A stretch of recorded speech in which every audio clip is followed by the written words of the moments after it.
The line graph shows a trend over time. A line graph shows what happens over a long period of time.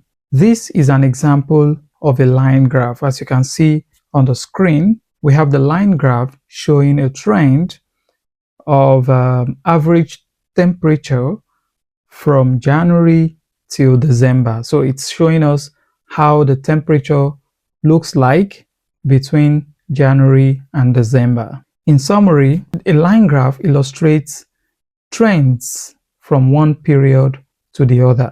Now let's talk about how to analyze questions about line graph. So if you are given a question on line graph, you have to remember, just like the bar charts, that we have the y-axis and we have the x-axis. You have to check what is happening under these two axes. The y-axis, which is the vertical axis, and the x-axis, which is the horizontal axis. So in this case, we have the temperature, and we have the months. Okay, so we are looking at the temperature from January to December, from between 5 degrees to 30 degrees Celsius. So how do you analyze this task? The first thing to do is to identify the frame. So in this case, we have January to December, and we have the temperature from 5 degrees to 30 degrees. So temperature and month. So we want to see what has been happening from January to December. That's the first thing you do. Then the next thing is to take note of the temperature changes. So for example, temperature peak in July. For example, in July, as we can see in this trend, temperature gets to the highest in July, right? Then it drops down again till December. So it's moving as a trend. So that's exactly how line graph works. We could summarize that the average temperature fluctuates significantly throughout the year, peaking in July, that is getting to the top in July, and reaching its lowest in January. So January and December has the lowest, okay? Now this is an example of a line graph Ielts question on line graph. So the question states that the line graph illustrates the average monthly temperature in a representative city throughout a single year. Summarize the information by selecting and reporting the main features and make comparisons where relevant. So remember, you want to select and report, then make comparisons. You are doing 3 things in your writing, and you don't want to write nothing less than 150 words. So let's look at an example. Let's begin by writing the introduction. In the introduction, remember, you have to begin with description of the task. You have to talk about what the task is all about, and then the second sentence you summarize what you could see or what you can see in the task. That is introductory paragraph. The introductory paragraph paraphrase the prompts you have and then summarize what has happened in the data. This is an example.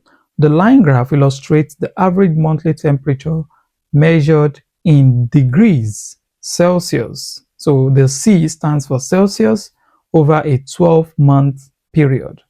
Overall, the graph reveals a clear seasonal pattern. So the first in the yellow line or the yellow color is the description of the task. This is very, very compulsory at the beginning of your task 1 writing. Remember, we did exactly this in the first question type, which is the bar chart. Here as well, you have to begin by describing the task, the line graph. Okay, we are not talking about bar charts here, we're talking about line graph. Illustrates, what other words can you use? Presents, shows, okay, the average monthly temperature measured in degrees Celsius over a period of time, over a 12-year and 12-month period of time. Then we summarize what we can see in the task.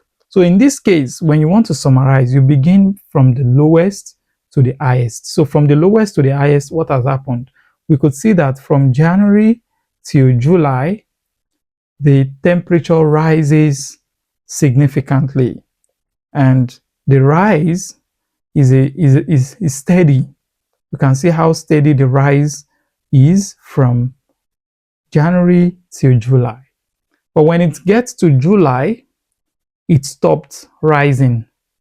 So from July down to December, the temperature drops back to the normal temperature as it is in January. So you would then summarize that from January to July, the temperature gets to the highest, and then from July down to the December, the temperature gets or climbs down. Okay, but there are some words, there are some terms you have to use to describe this situation. It's very important you use these terms to show your understanding of academic writing.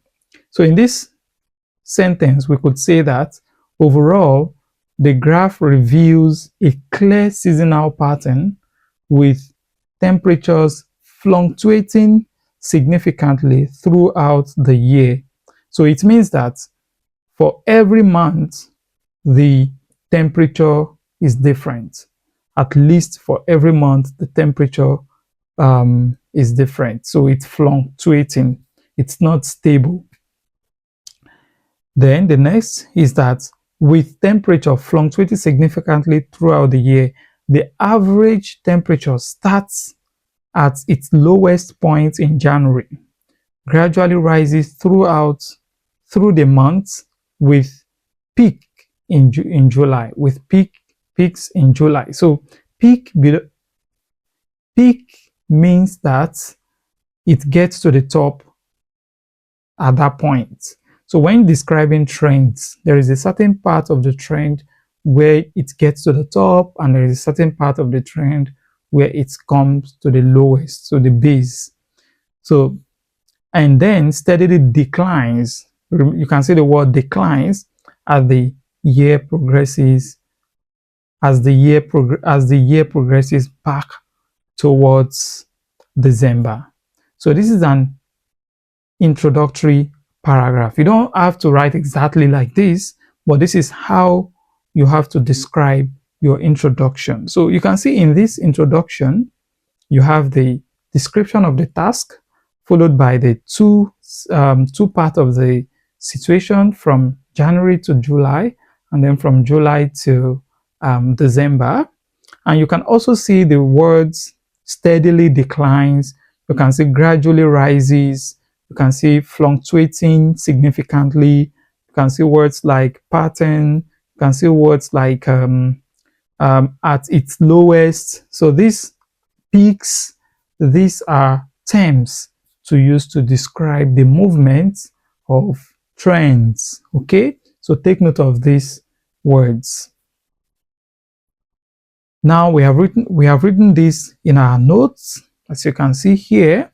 So we've written this in our notes, like the line graph illustrates the average monthly temperature measured in degrees Celsius over a 12-month period. Overall, the graph reveals a clear seasonal pattern with temperature fluctuating significantly throughout the year. The average temperature starts at its lowest in January, gradually rises through the month with peaks in July, and then steadily declines as the year progresses back towards December. So in this case, you will also see that we have not exactly used data like 5 degrees Celsius or 10 degrees Celsius. Why? Because this is an introductory paragraph. In your introductory paragraph, you don't have to mention any data. Your introductory paragraph should summarize and describe the trend. Now let's move on to the next paragraph, which is the body paragraph. As we can see here, the body paragraph should focus on the trend till it gets to July. So the first part of the body of the first part of your next paragraph, which is the body paragraph, is to focus on the January to July trend. Okay, then you compare how this movement moves, how this trend changes from time to time. So that's but from January to July. That's the first part. And this would be your comparison number one. Now let's look at an example. In this example, we have that in January, starting from January, the average temperature was 5 degrees Celsius, rising slightly to 7 degrees in February. A more significant increase was observed in March and April, reaching 12 degrees Celsius and 18 degrees respectively. So we are now selecting data. We are selecting the data. So from in January, it starts with what? With 5 degrees, then slightly rise in February with what? 7 degrees Celsius. Then a more significant increase was observed in March and April, meaning that it keeps rising, reaching 12 degrees for March and 18 degrees for April, respectively. The temperature continued to climb from May to June, hitting 24 degrees Celsius in May and 28 degrees Celsius in June, and finally reaching its peak in July with 30 degrees Celsius average. So this is an example of the second paragraph where you want to describe the comparison one, focusing on January till July. Now let's look at comparison 2. We want to apply this same principle to comparison 2, which would be in our third paragraph. So we have written this in our notes like this. Then we move on to this is the comparison 2. The comparison 2 here we focus on the trend from July back to December, and then we try to notice the differences among this trend. As you can see, we have it this way. Furthermore, or also, the peak temperature of the year, 30 degrees Celsius, was recorded in July.